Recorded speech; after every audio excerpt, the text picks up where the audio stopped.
Well, hello there. How is everyone doing?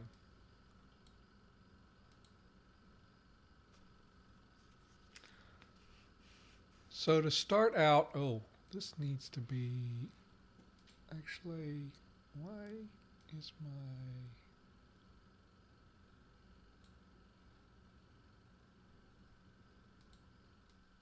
I can just move this way.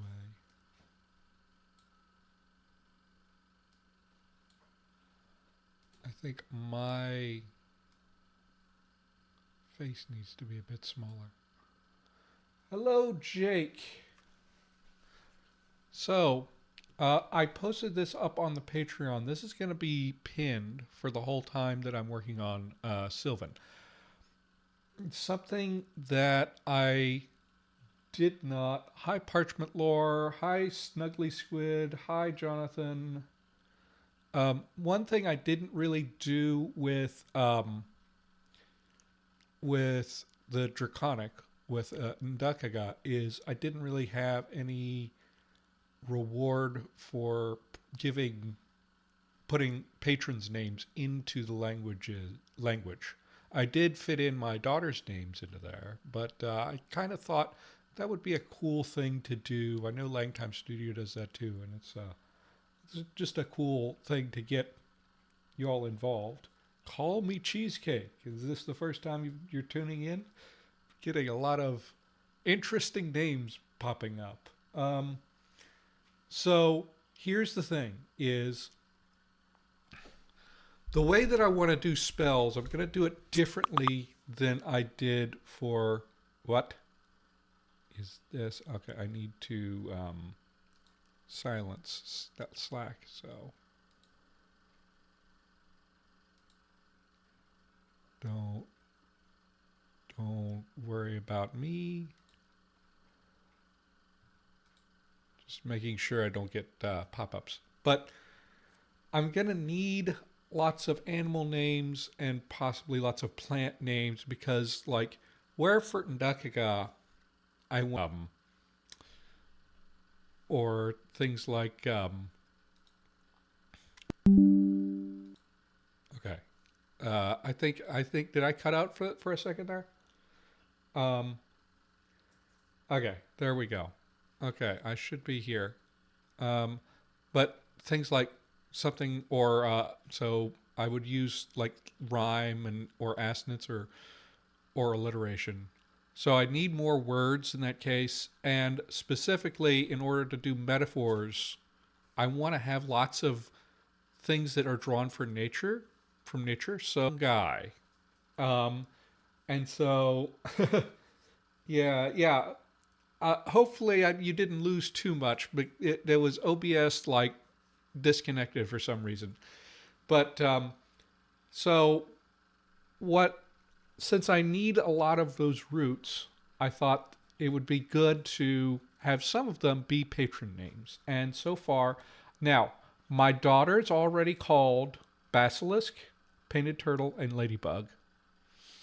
Um, but any animal or plant species in the world, um, you can do, or I guess fungi too. I didn't put that in here, but if you're really into some species of mushroom having your name, you could do that too. Um, and also, we've got a few that have been claimed. Tabby wants her friend's name to be the word for penguin. Miles wants to be bison. Miles, you didn't specify, and you can be, and Langworm wants to be pangolin, and you can be as you don't necessarily have to be. You can be as specific and narrow or broad as you want. If there's two people who are in conflict, I'll sort of resolve that by assigning like different species or something. Like Miles said bison, but he didn't specify American or European bison, so I will be free to sort of assign that as I need to. Uh, and the story here. So I asked my daughters, um, And so Maria chose basilisk, so that's just going to establish you can do mythical creatures as well. Um, I may come back to you if you happen to choose something that like is not free for me to use, because I want to stick to, obviously, anything that's like out there in mythology is fine. Um, and anything that's in like the D&D SRD is fine. I don't know if I'd have to check and see if you like went with Owlbear. I'd have to check and see, is that trademarked by Wizards of the Coast and not in the SRD. I'd have to check that kind of thing. So anyway, any this is open to paid patrons, of course. You can just comment on this post, which will be pinned, or you can send me a message on Patreon. But this is something that's for paid patrons. Just another little thing to thank you for having some support. So let's get back to our work here. And me very dark.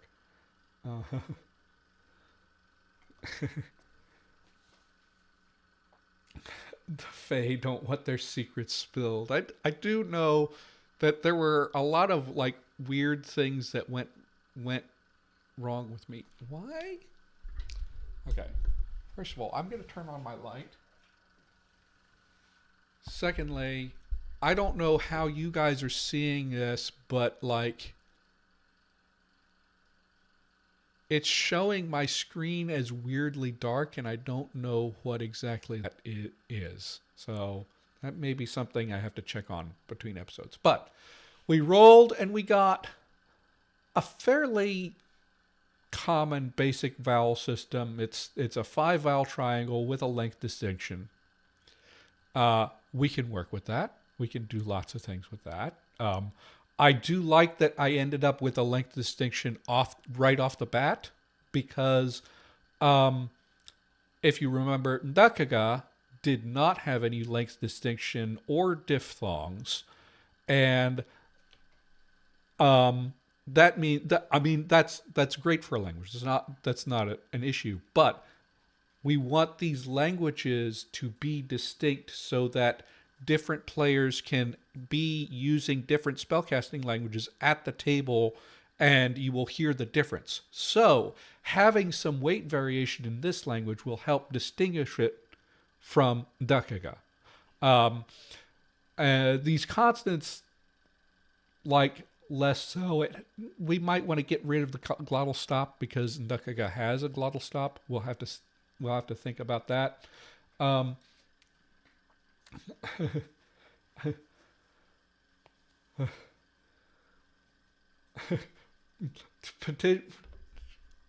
Petition for proto-palatals over uvulars. You don't like the uvular nasal. I can kill the new uvular nasal. So proto-palatals over proto-uvulars. Now, remember, again, wanting to distinguish, a palatal initial mutation.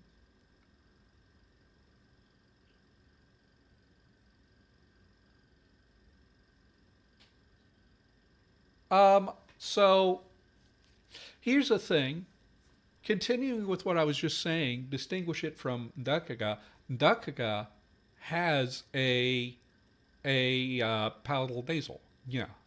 It has a whole series of palatals. So, like, if I wanted to go with a palatal nasal in this language, then I might want to have it in proto and then kill it in at least the majority of the dialects so that we're not like too close on that, right? Okay. Cheesecake. You know, I could make it. We haven't done any laryngeal stuff, so we're wide open to do tonogenesis in this language if we want to. I'm kind of not aiming for that because I had an idea to do tonogenesis in the celestial family of languages when I get to that. And I kind of wanted to reserve that idea there because there's the same kind of thing could be done here, but I think it probably will work better there, um, because just like thematically. Um, but yeah, I definitely do want some languages in this whole project to be tonal, but I'm not necessarily sold on this one. Now, there are a couple of things missing from our consonants. We haven't decided on our laryngeal settings yet, so that's why we only have plain voiceless stops listed here. It's not that it's going to be that way. It's just I didn't have any like tables that would I could roll on for that, and I we had to make that decision, and we ran out of time. The other thing is we're missing any kind of glides, liquids, any of that. So, and I don't have. So I'm going to insert a couple rows and rectify that problem.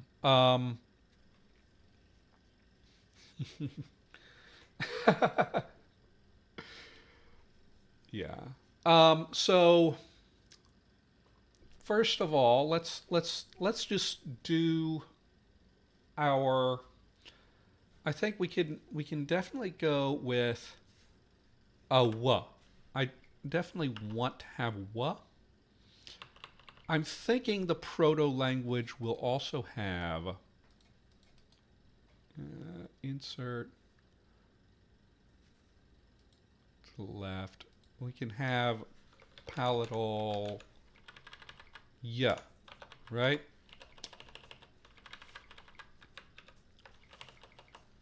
So let's bring this up and labial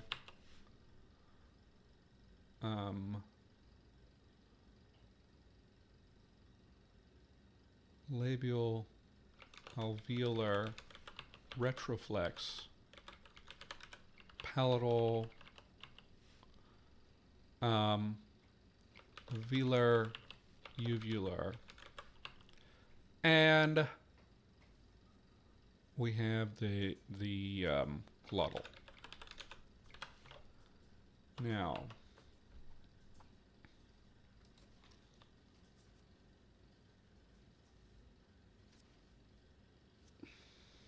um, uh, so this is another. I think we're going to have actual diphthongs in this language and not do vowels in hiatus, and we can resolve hiatus with glides or by diphthongizing. Is my idea. So we can work that out. We'll have to work on syllable structure, and it's going to have to be like a CVV. You're going to have a VV thing going on with the vowels. But we're doing good.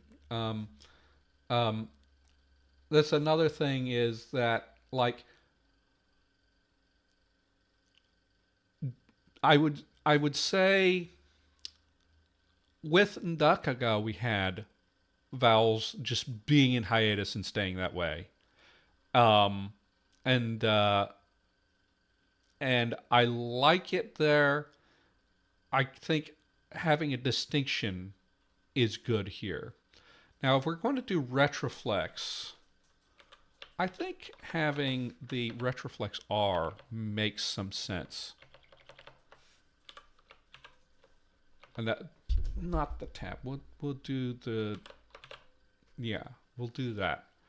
That'll be also very funny to have that because because that's literally that's well, not all English speakers have this R, but it's very close to the English R.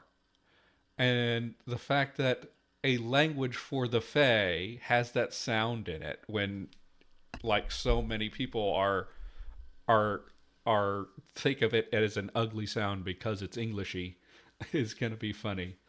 Um,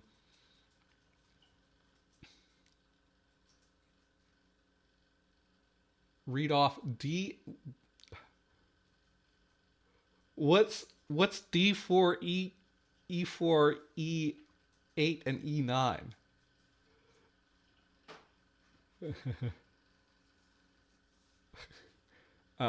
Creamy. Ruh, ruh, ruh. It doesn't have to be rounded. Rounded is definitely the English R, right? Ruh, ruh. But unrounded, ruh, ruh. That's more like Chinese, actually. In Chinese, sometimes it's a fricative, zha, zha, but sometimes it can just be an approximate ra. Considering whether we want to have an L, a lateral L. I know that another place we can have a nod to the Celtic languages would be to have an L and have it become the and also the how does it shla? Is that shla? Which occurs in Welsh. But you know, how many of those nods do we want to shove into this language, and how much do we just want to let it be its own thing? Is a question that I have.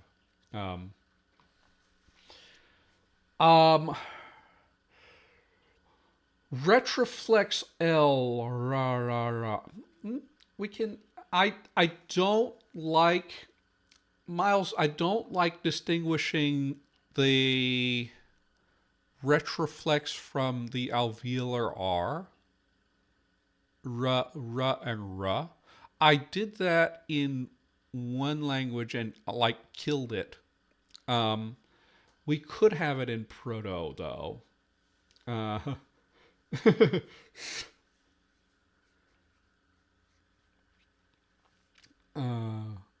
goodness. Well, Jonathan, get on that. Get a Z in there. Maybe a ch while you're at it. Do some Aztecing. Was as so Nahuatl has the ch. I think there's a few other languages in that family that have it. And then doesn't Icelandic have tla? Yeah. Eyjafjallajökull is the name of that volcano, right? It's a tla, right?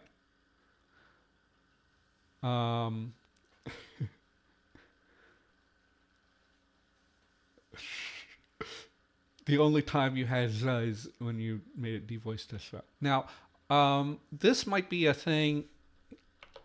We can possibly leave the devoicing to another language. Now, in terms of laryngeal settings, I think for fricatives and affricates, we're going to leave them at 1 because when you only have S, it really doesn't make a whole lot of sense to have both S and Z. So it's like kind of when you're already minimal, it's kind of like, why are we doing that? But what I need is some room for me to develop fricatives and phonemic fricatives. Definitely we need to have fricatives created allophonically for for the one why am I blanking? The mutation system, right? You need it's also very beneficial that we have these nasals already, because we can have a nasal mutation and we already have complete parallel phonemes in the nasals. But I'm thinking that since we're going to want this, we will get we're going to do so plain stops, and we're going to do aspirated and voiced. We're going to do sort of an Indo-European thing here. Indo-European had a weirder system, actually. Proto-Indo-European had a weirder thing here, but we'll just do a three-way distinction. So go grab this, and we can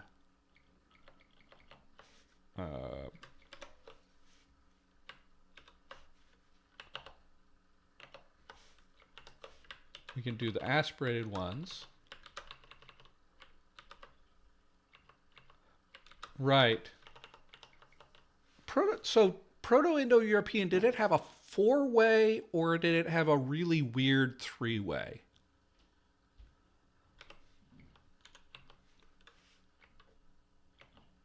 Yeah, this is more Thai. Let me actually look that up.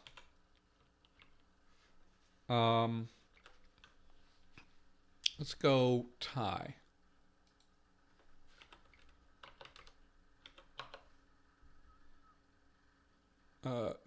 Let's go Proto-Indo-European phonology. I think there's like different theories, which confuse me. So, all right. So Proto-Indo-European is like wacky. It's so Proto-Indo-European had voiceless, voiced, and voiced aspirated, which is typologically quite unusual.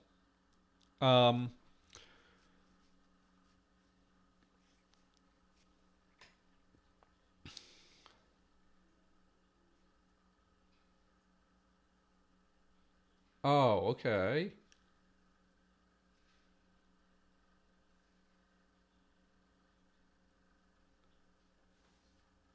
Okay. So okay.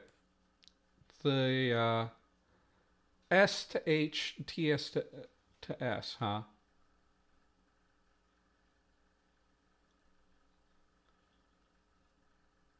Uh,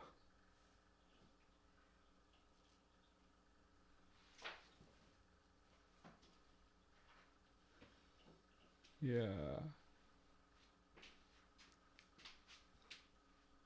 Matisse, where's Matisse in here?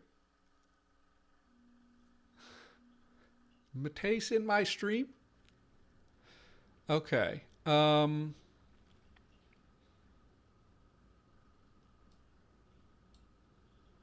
got a Dutchman in my stream and I don't even know where to find him.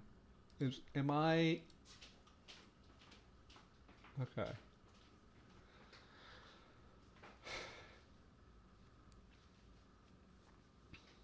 Yeah. So I mean, we could. I mean, we're trying to do some nods to. Now,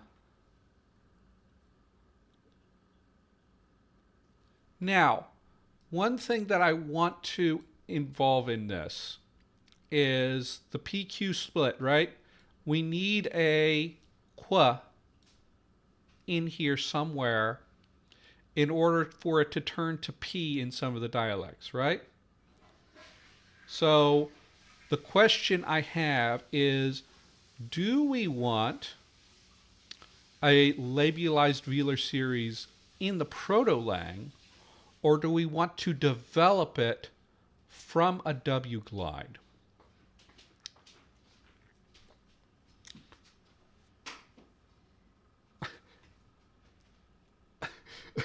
Jake, you really, really don't like the uvulars at all, huh?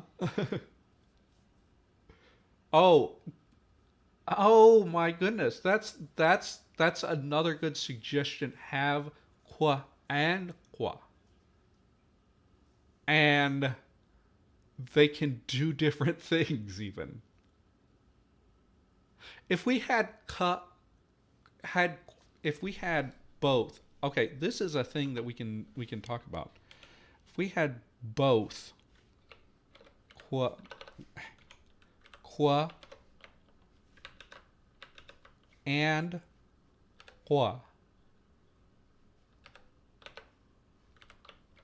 what we could do is we could have maybe this goes to P and this shifts over to qua, right?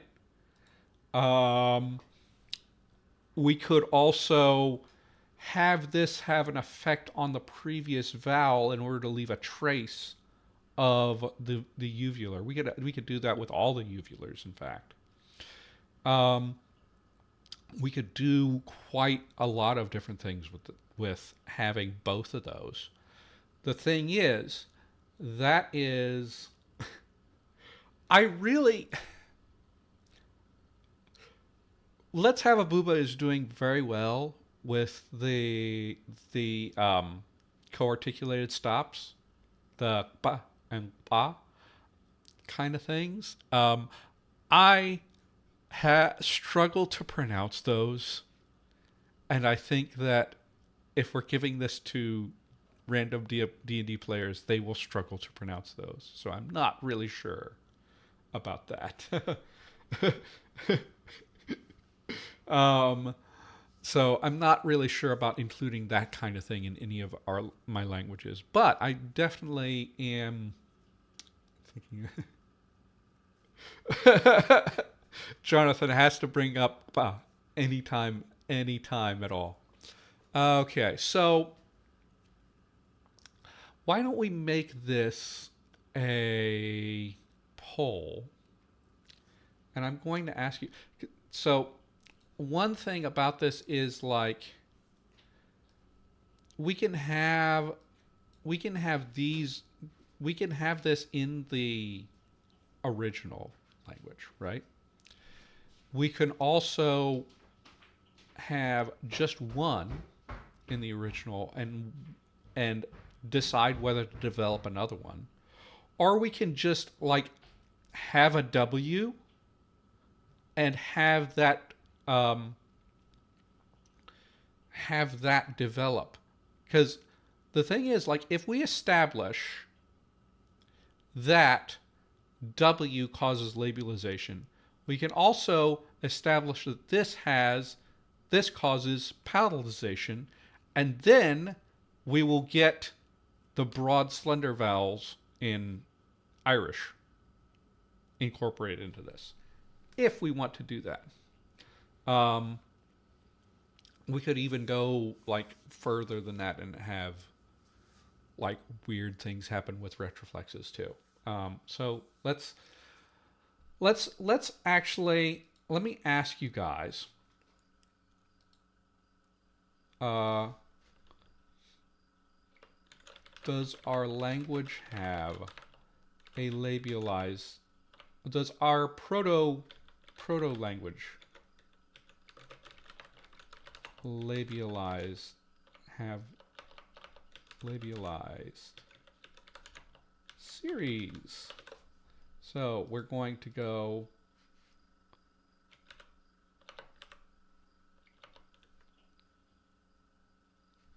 Siri. I did not talk to you. I said series and and Siri activated. Okay. Hopefully you guys are not hearing my wife talk upstairs. She just left to go have a meeting. But Russian does have, so Russian has a parallelized series. By the way, like, if I do parallelization, I will not do the Irish orthography for parallelization in any form, because that's like wild.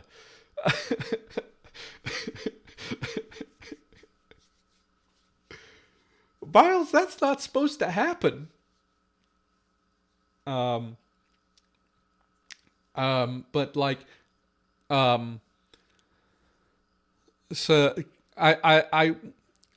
in terms of orthography for palatalized vowels, I think that Cyrillic is much superior to the craziness that Irish has going on, because at least in Cyrillic, yes, properly this is a feature of the consonants, right?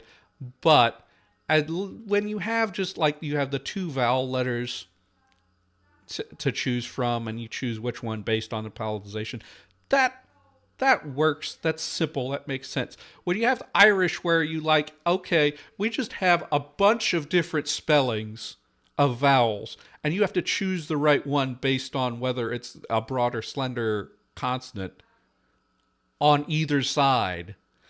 It's just like wild to me. I mean, Topher. I mean, I would be open to using the Welsh thing of using W and Y, like using W for a vowel, because that would be cool. But like, I don't think our vowel system is going to need that, so it's probably not going to be a thing. But anyway, so anyway, only velars and uvulars, and then no, but leave it open to develop through sound changes.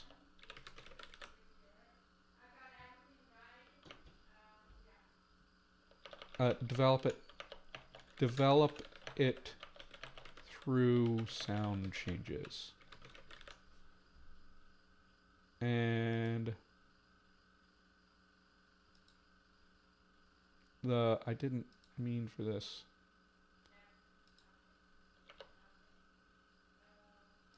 Okay, so you guys decide on that.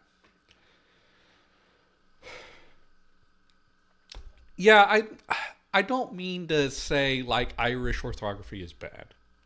I just think it's not good for my purposes. The same way, like I don't necessarily.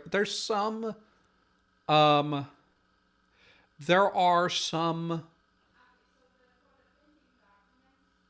writing system, some ways of writing that I may like point at and say this is a little bit weird to me. But like, if it works for native speakers, then it works. Um, I think there's not too many things that I would say are just like straight up bad. Um, I do kind of have opinions about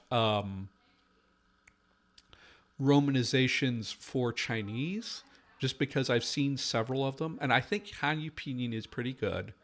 Uh, Wade Giles is fine. It's not problematic. But there's one called Guoyu Womatsu that's just like, there are different spellings for the rhymes depending on the tone, and that just does not jive for me.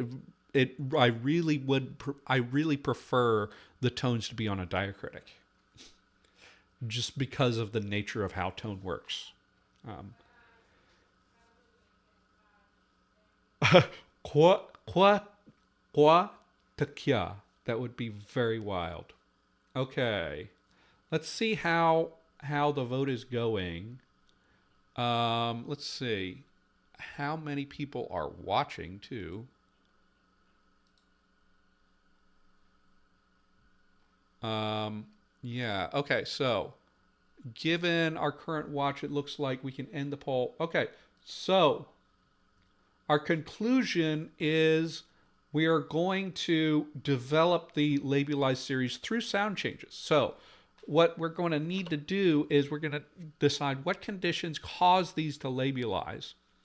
And they will have to, well, maybe not necessarily have to become phonemic, but it's going to be a good idea for them to become phonemic, and then I think it's best for them to become phonemic and then switch to P. Not sure, because then you can have a wholesale switch, and it'll work out. So so we already have, before we have anything, we're going to have sound changes. I will flesh this out, and I have to remember to switch keyboards when I need a colon. Labialization. So, and we'll decide whether we do velars and uvulars, or just velars, or maybe do all consonants. I'm not necessarily interested in doing all of them.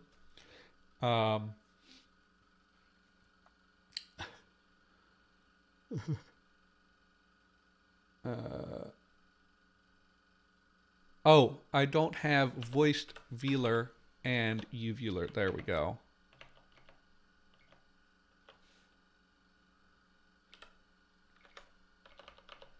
It's G equal, no. How do we type the G? No. There we go. The small cap G for the. Now, actually, let me ask, because let's say, yeah, we did already use Ogam, but I think the Ogam aesthetic, beyond the fact that it comes from a Celtic language, the Ogam aesthetic actually fits dragons better because of the idea of scratching a message onto stone. That's the reason I went for it. Is like, my whole idea is they write by scratching with their claws, and that's really thematic for dragons. And it was from there, it was the decision of patrons between the Ogam style, which I didn't realize at the time meant you are actually scratching on the broken edge of a rock, or the more cuneiform type style where you have lines, just like straight lines arranged in a shape, right? The writing systems of this whole project be related.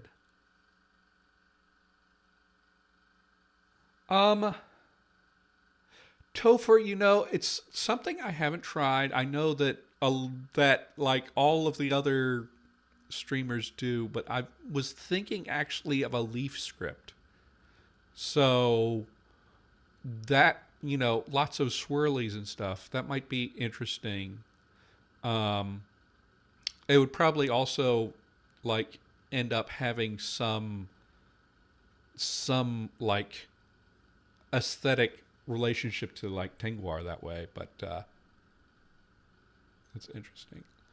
Now let me make sure you guys can see my whole screen here, because you're not seeing the glottal stop there.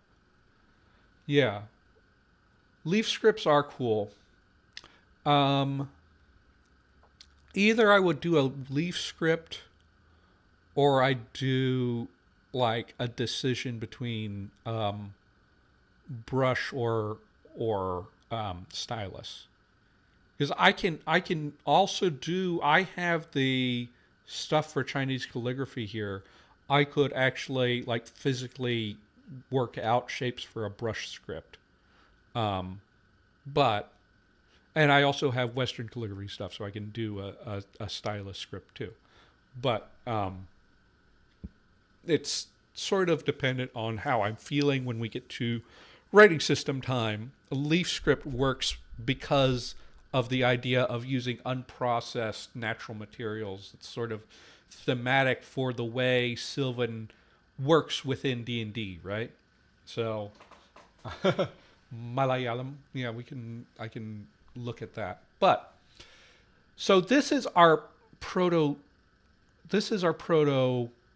consonants. I think we're going to leave that here for now. We could somebody suggested S to H as one change, and that is something that might be interesting. In order to give us a glottal fricative that might end up getting associated with this line. So let's think about this. We're going to say labialization.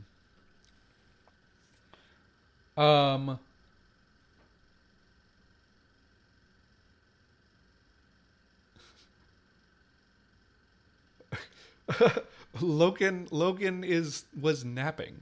That's wonderful. Okay. Do we want palatalization? Maybe. I will see if we want to do the palatalization. I don't know. Is that common across Celtic, or is it mostly an Irish thing? Is a thing I want to check on.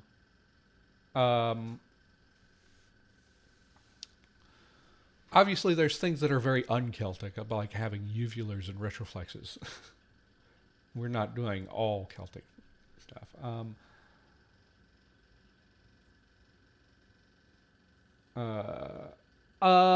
Actually, Jake, I think I will at some point, but we need to work out phonotactics. So let's, these are just some things. I want to get fricatives some way. Probably the best way for me to get fricatives is like a Grimm's Law-ish thing. And then later on, we're going to do some lenition. We need to have lots of lenition for the consonant mutations. The thing I want to think about is, like, are we going to have that happen before the split into the dialects, or are we going to have it happen after the split into the dialects so that we end up with multiple different mutation systems, which is going to be, and of course we're going to have the Q to P thing happen. This is after part of dialect split, right? This is going to be a part of the dialect split. Oh,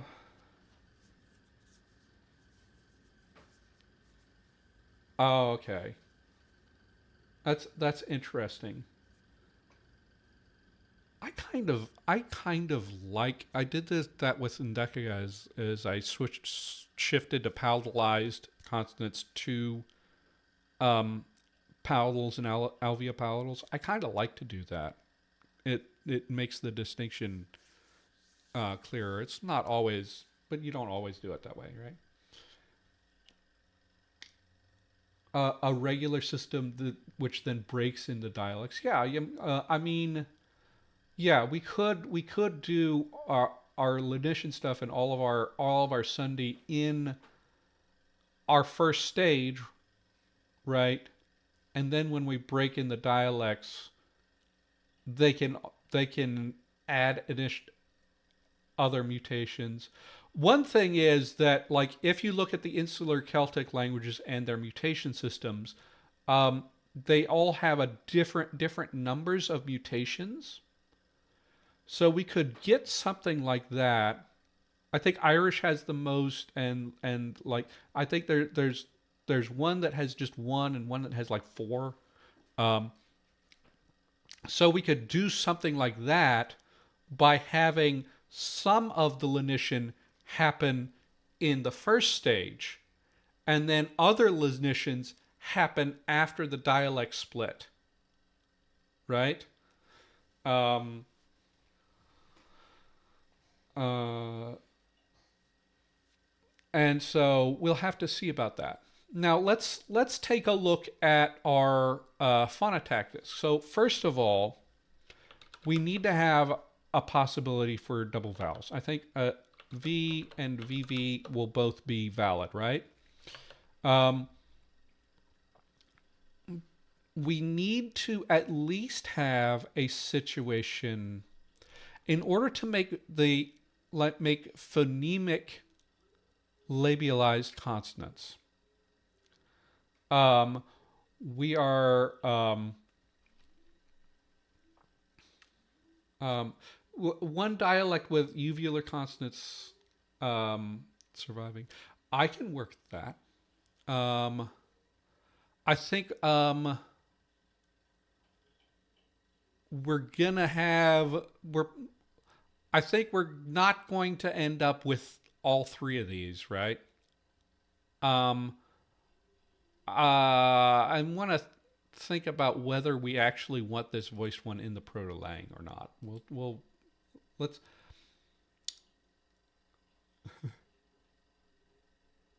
actually let's ask that question before we go further into phonotactics. I want to ask you guys. Um, start a poll. Does the proto-lang have have this as a phoneme, right? Because this is actually quite rare to have both the ka and the ga, right? And I'm just gonna have that straight up yes no answer, right?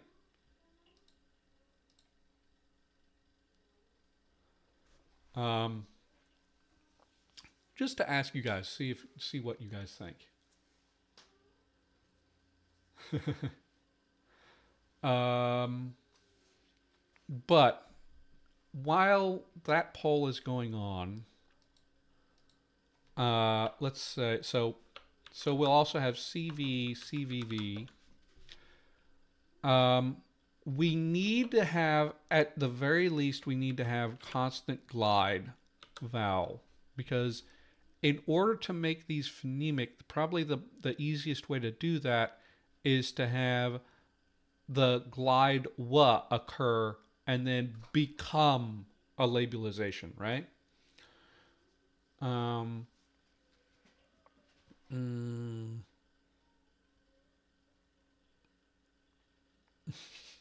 CVV. No, we're not doing extra long vowels. Um, so the long vowels are going to count as VV, right?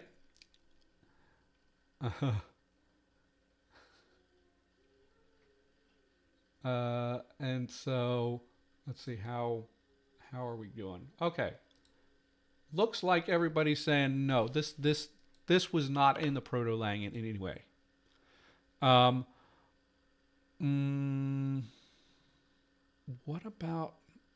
I think we'll keep the aspirated one and have that turn into a fricative, and then we get ha ha. If we get this to S to H, then we'll have ha and ha, which is going to be wild to work out. Um,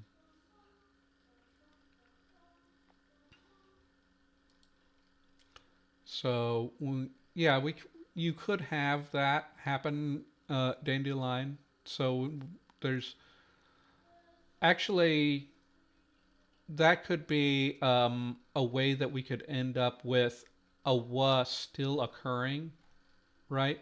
If we have a short u vowel becomes a wa, while the wa becomes labialization, then we would have our phonemicizing of um, of this and reinvent glide constant glide vowel stuff. So let's and so let's see, we don't necessarily need to have CGVV there to do that, but we can have CGVV. What else do we want to be able to do? How are we thinking on codas? Ndukaka had codas.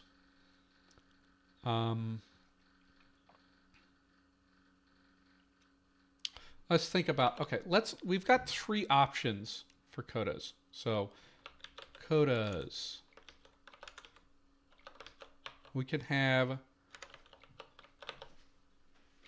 no codas. We could have codas only for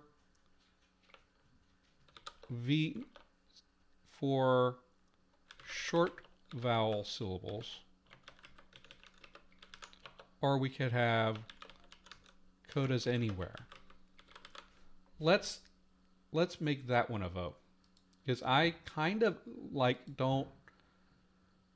I think all 3 of those would work, and this is in the proto-lang. It will change because we're going to have some instances of the ends of words being chopped off in order to make constant mutations happen, right?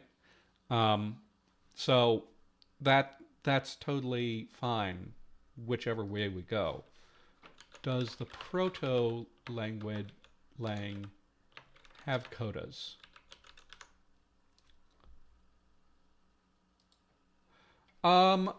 Parchment lore, that can happen a number of different ways. One thing is the coda could take up a mora and prevent that vowel from being long, or it could be that long vowels developed from loss of a coda, in which case we could sort of postulate that we don't have any coda R or coda L because they became the long vowels, something like that.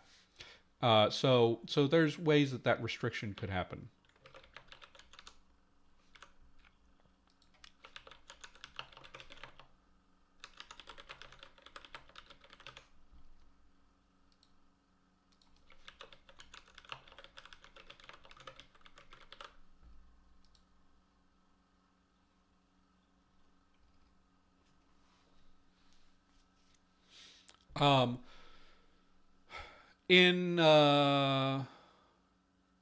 I think in Mandarin, not Mandarin, but in Chinese generally, you had codas probably did either some shortening or some suppression, or maybe some of the lengthening came from loss of codas. But in either way, in Middle Chinese, you had the checked tones, where because the vowel had to be short, the tone is also cut short. And this is preserved in Cantonese and in Chinese languages that still have codas, like Minnan and such.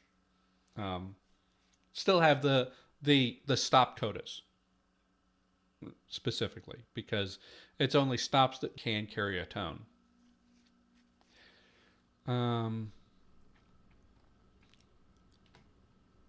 Okay, so let's see. Okay, well, that's pretty. I guess there's still some votes to come out. Am I around?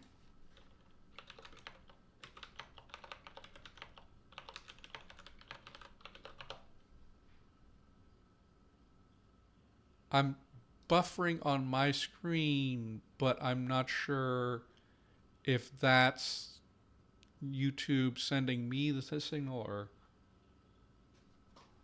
Yeah.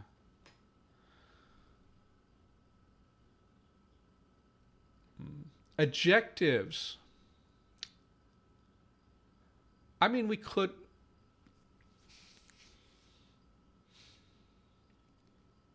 We could end up with adjectives in different ways, but I think I'm not necessarily doing that.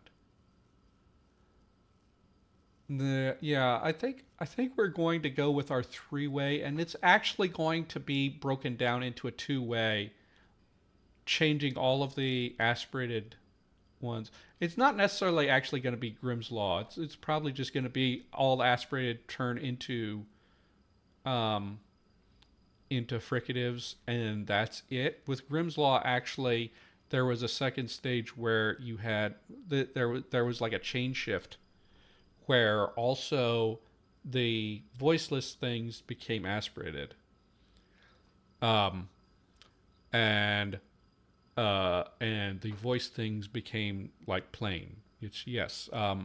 All of your intro linguistics courses lied to you. English does not actually have a voiced voiceless distinction.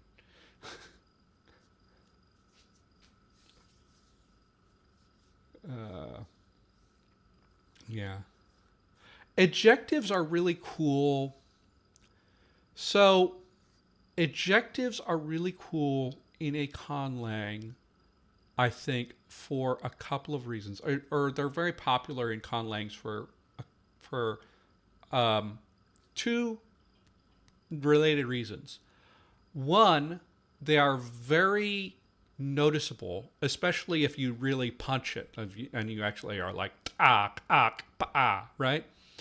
Um, then you notice them a lot, and they're not actually too difficult for people who aren't native speakers to learn to produce and perceive, because it's far enough out of the other laryngeal settings that they don't really get like attached to something.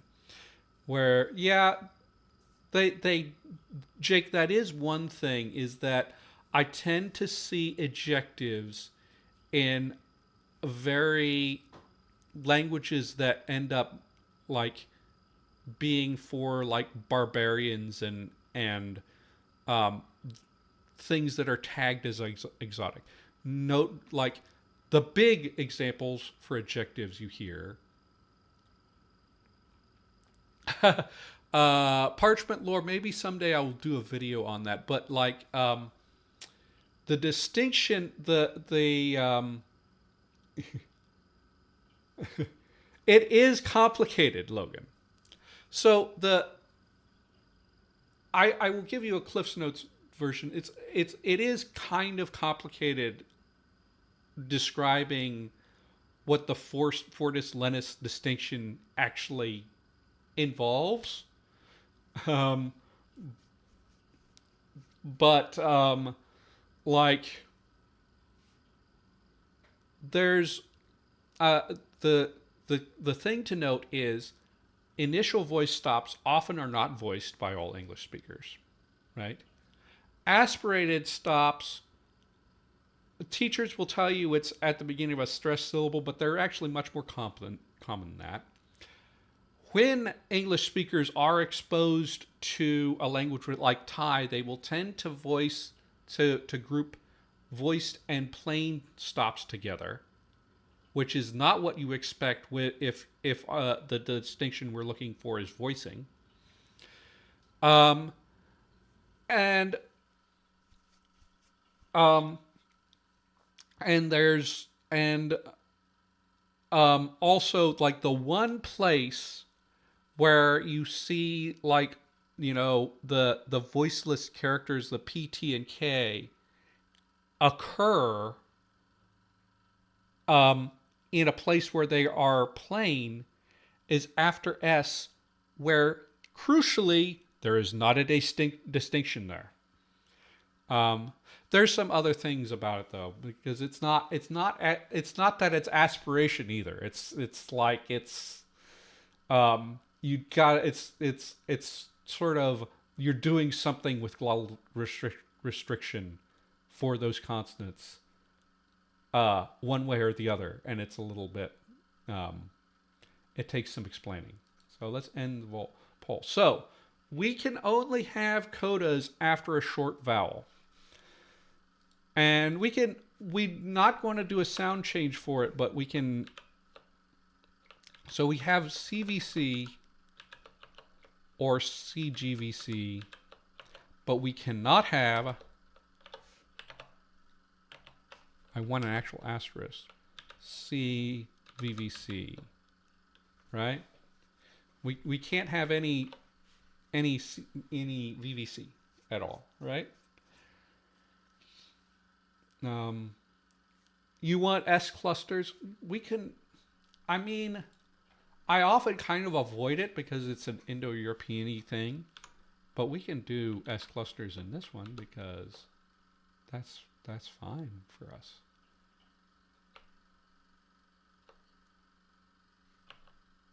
Yeah.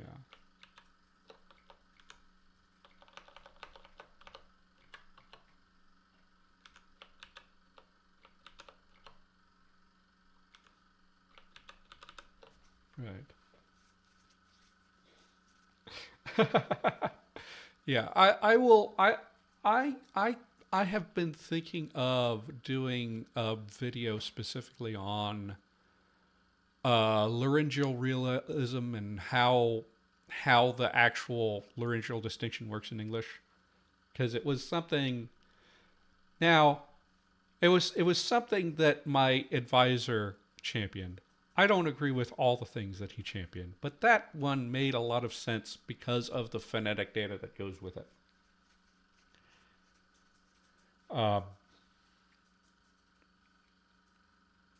That's a good idea, Jake. We could end up with some environments. In fact, let me actually say that we can have this SC, right? We can have that happen in order to even have some cases where like this consonant gets deleted and we end up with initial S.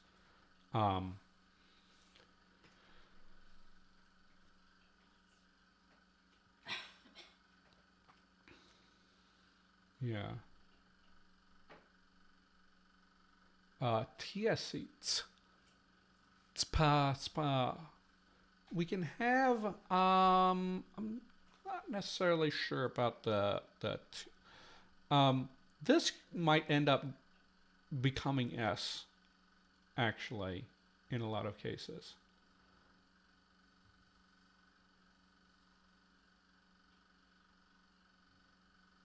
Oh, SP became SB? That's cool. Do we want complex codas? Do we want to have codas that... I think that...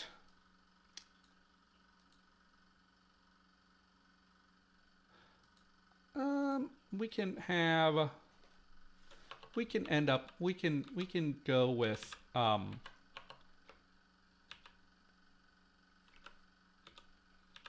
and like the last consonant end up extrametrical. I think actually no. I think if we end up with extrametrical consonants, then it doesn't make as much sense for it to be restricted that way. I think we're going to have only single codas. Now, Welsh for square. Okay. I don't know if I pronounced that right. I need to learn how to pronounce all the Celtic languages.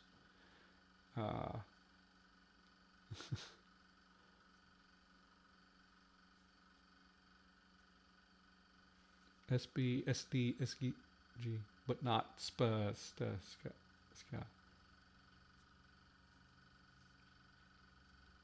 That's cool, Jonathan. A fun test is, so all of you who are native English speakers here, how do you pronounce, this is a pizza joint that used to be, maybe still is, in lots of malls, mall food courts. How do you pronounce that?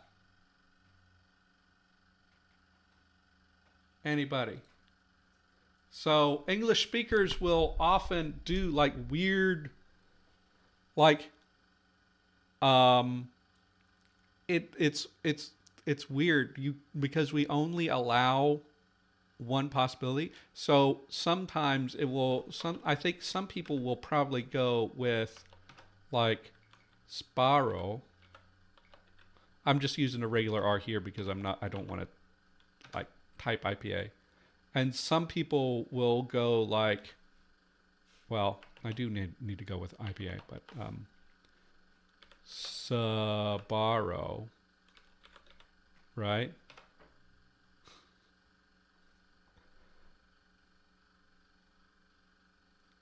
Yeah.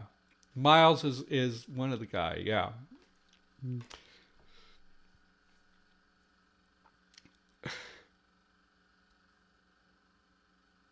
Right? But it's like there's nobody. I think I've heard people try to do like a Sbarro. I think I've tried to do that myself in order to actually have voicing there. Um, but this is not really like Englishy, right? So it's I don't know what it comes from. I guess it comes from, I don't think Italian. Does Italian allow this cluster? I don't know. Um, so I don't know. Yeah. But anyway, that's neither here nor there. That's just something that I can check on. Why is my Discord is just blowing up right now? You guys can't hear it because I muted it from OBS. Okay. So I think we have a pretty solid thing. My next step is going to be to translate all of this into like all of this stuff into Lexifier. And do I still have Lexifier pinned? There we go. So here we have my old stuff for for doing Ndakaga, which I think let me make sure that I have that saved somewhere so I don't lose it.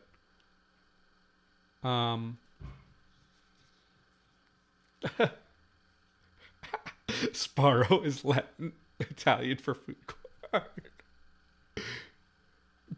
You don't know what a food court is?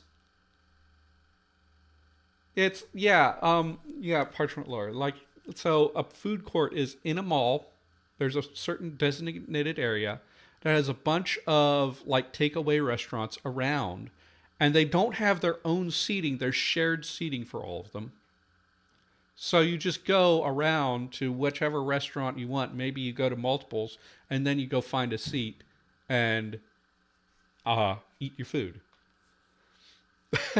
The Sealy court, the unsealy court, and the food court. I think Dusk.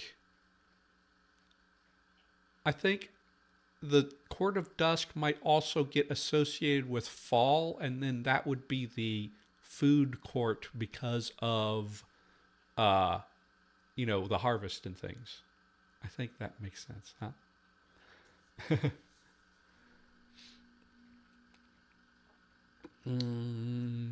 I mean, call me cheesecake. There's a lot of things. If you're talking about like describing morphosyntax, which I have somewhere here, that's helpful if you're actually going into describing everything. There's not.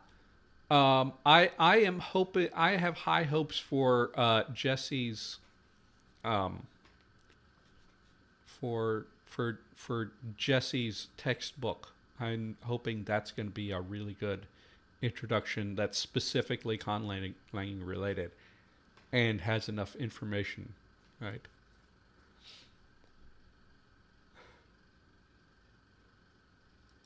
Okay, I'm going to, this is a perk of watching my streams is you get to see what my file organization looks like. Yeah. This is the LSC file.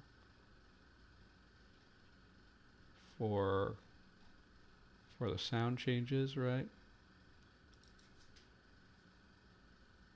Let's open it in Notepad just to see.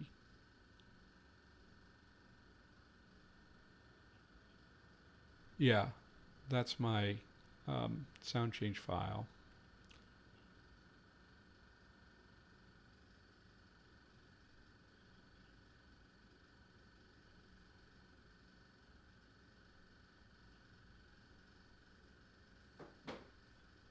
Okay, yeah, Ndakaga Lexifier is saved here, so I don't need to worry about that. So, we'll nuke all of this information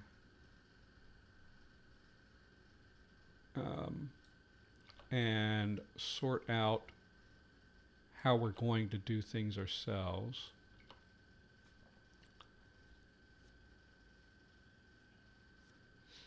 Oh, David Peterson's The Art of Language Invention. Yeah, it's really good.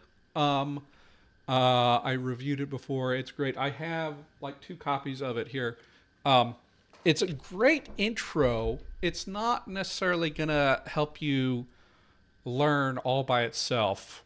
I mean, you're always going to have to refer to other things, but you know, it's like, and David has said this, like he didn't have enough space to do what he really wanted, which would be more like a textbook length type of thing where he gives you everything you need to do to know to start, right?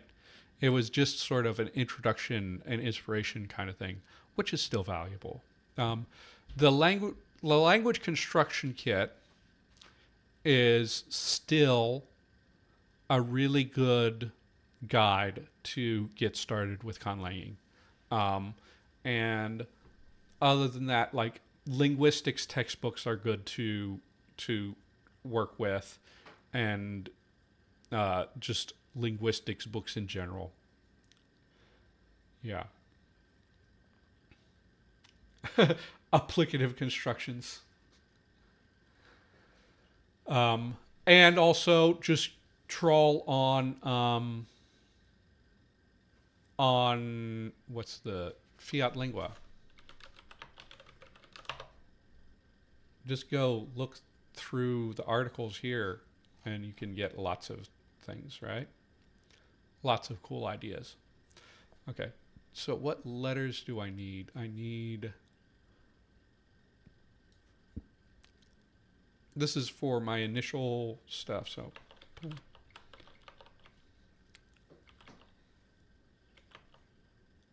This is not the final... In fact, actually, I think we want to go we probably want to go down this way.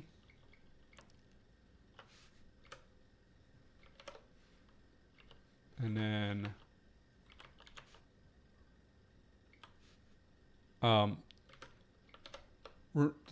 something to keep. Crawl and troll. Who are you asking that to?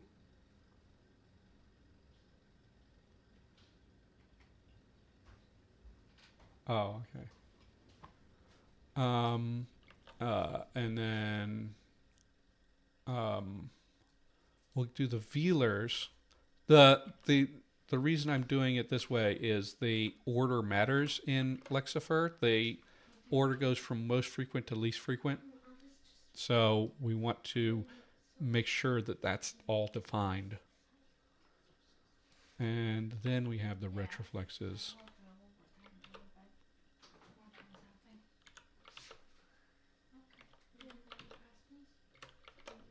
So trawl fiat lingua. Yes. Okay. Do not troll it. Call and call. I'll get a quick snack first. Okay. Go ahead. Mom, I'm gonna go pee. And then we want to, and actually probably in between here we want to put, let's go put all the nasals in here.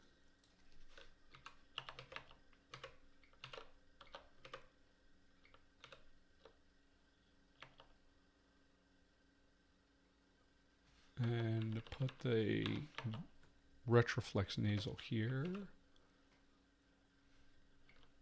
And the uvular nasal less frequent than. Yeah. And then probably actually want to put what and ya up here, and maybe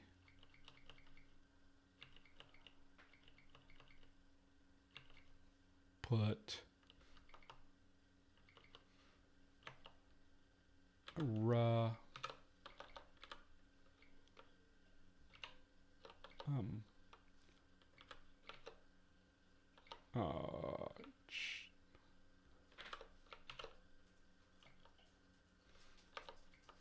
la and then ra.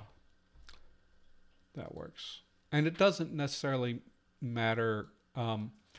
We will, and then I, U, A, E, O. And it doesn't necessarily matter the relative frequency of vowels and consonants, because it's not a big deal. It's just a thing. We're coming toward the end, so I should probably think a little bit about a patron poll so that we can be ahead on that. So we can think about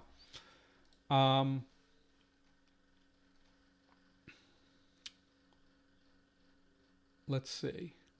So we decided that we are definitely going to have a labialization rule.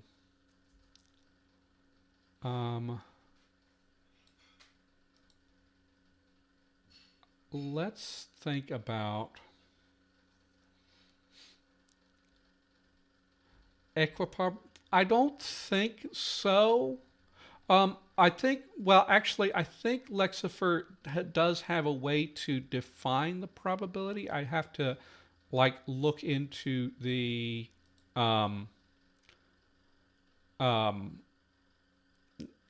I'd have to actually go and look into the data to see how that works. But the way that William did it by default is that it goes down the line and it has basically each one is going to be less common than the last according to a particular algorithm, which I don't know what that is exactly. But, you know, so I need to define consonant, I need to define obstruent, I need to define glide, and I need to define vowel. So, like, all of these are consonants, right?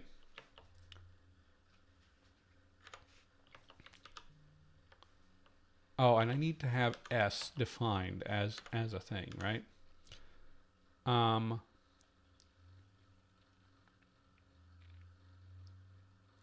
Yeah. I don't think we haven't really set up anything for nasals specifically. I don't think I have to define nasals. We do need to do the glides. Actually,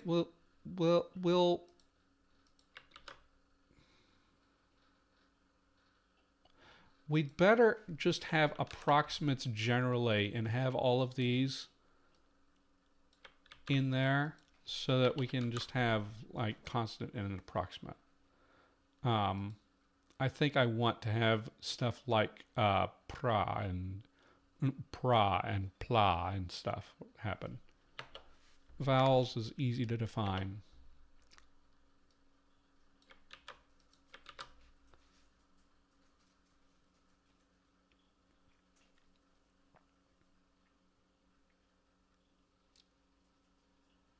Yeah.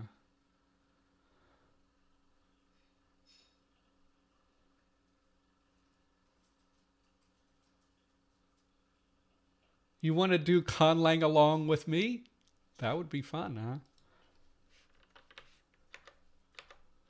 Maybe sometime we'll have some event with the Conlangery channel where a bunch of people do their conlangs.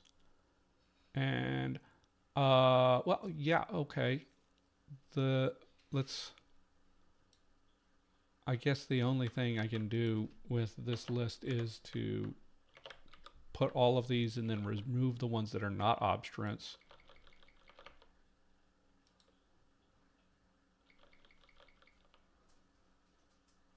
We want.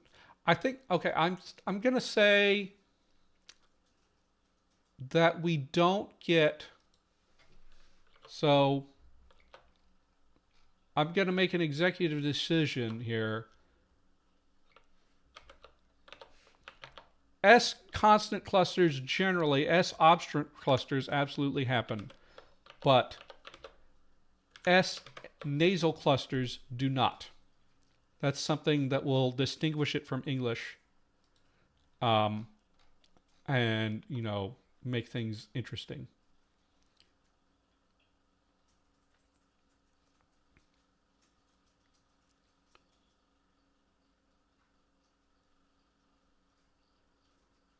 Oh, okay. Jake, that sounds like a wonderful idea. Actually, I have thought about stuff like that, like making a collaborative family where we like make proto-langs and then pass them around. That would be really fun. Um, I don't know if we would necessarily do it on stream or we do it on our own and make videos or what. Have to think about what we do with that. Maybe we could get other conlang YouTubers involved too.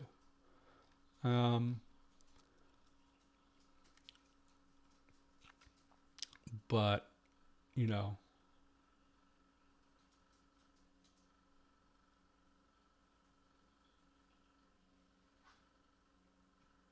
so so I think I'm gonna leave this here, and probably will get all the syllable structures defined myself afterward. Let me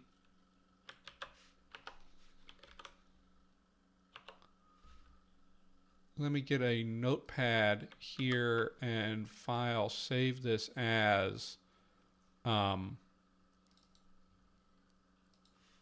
so save this as the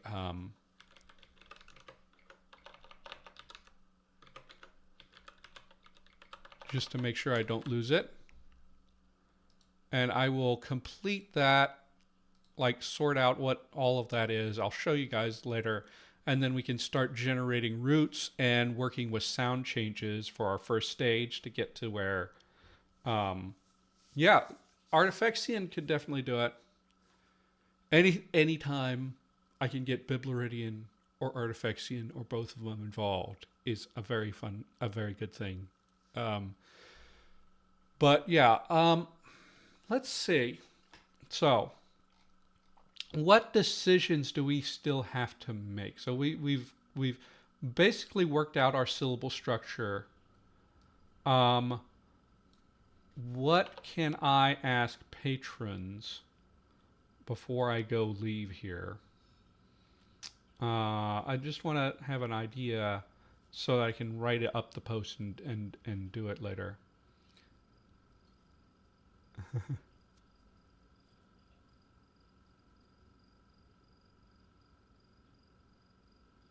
How many syllables are in a word root? I don't know. I usually go with two or three. Languages, so it's going to depend on the language. For this one, I might actually go with word shapes that are bimoraic. So you end up with either you have a single syllable with two morae, or two syllables each with a single mora is one thing you could do. it's pretty common to have either disyllabic or bimoraic structures there. But you do end up sometimes with roots that have 3 syllables and stuff. Okay, but I need to go soon. So I'm just thinking, what decisions do we want to make? I think I'm still on the fence about whether we're going to have palatalization. So I think I'm going to ask the patrons whether we're going to produce a palatalization distinction within stage 1. Okay. Leave it open whether we do palatalization here or not. We can leave it open. That am I disconnected again? Yeah. Okay. So as I was saying, so